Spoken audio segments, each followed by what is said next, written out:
பாருங்களேன். எம்ஜிஆர் இன்னொரு நிகழ்ச்சி சொல்கிறேன் பாருங்கள். அதுலேயே இது வந்து நான் வேறு இடத்துல ஒருத்தர் நான் கேள்விப்பட்டது.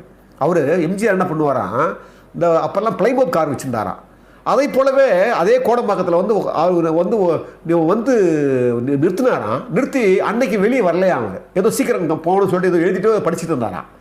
பார்த்தீங்கன்னா அந்த பக்கம் 2 பசங்க போச்சுக்கலாம், சின்ன பசங்க. ஒரு பையன் சொல்கிறானா, டேய் பாடுறா, ஒருத்தர் போகிறதுக்கு எவ்வளோ பெரிய கார் பாடுறா அப்படின்னானா ஒரு பையன். ஆமாண்டா, ஒரு ஆள் தானே போகிறான், இதுக்கடா இவ்வளோ பெரிய காரு அப்படின்னு இன்னொரு பையன் சொன்னானா. இதை கேட்டானா எம்ஜிஆர். உள்ளே எம்ஜிஆர் அந்த பசங்க தெரியாதான். பாருங்க, உடனே என்ன பண்ணாராம், அந்த பிளைமோத் பெரிய பெருசாக இருக்கும் படகு மாதிரி, அந்த பிளைமோத் காரை விட்டுட்டு அப்போ தான் அம்பாசடர் மாறினாராம். போதும் சிக்கனமா, நமக்கு தேவையில்லை. பாருங்கள், ஒரு கொடையாளி எவ்வளோ சம்பாதிச்சாலும் என்ன பண்ணாலும் அந்த விமர்சனத்தை உள்வாங்கிறாரு பாருங்க. அப்போ அது என்ன காரணம், அவன் கோபம் வரல, மாற்றிக்கிறார் தன்னை. அந்த அன்பு உள்ளவன் அப்போ யோசிக்கிறான், நமக்கு போகிறதுக்கு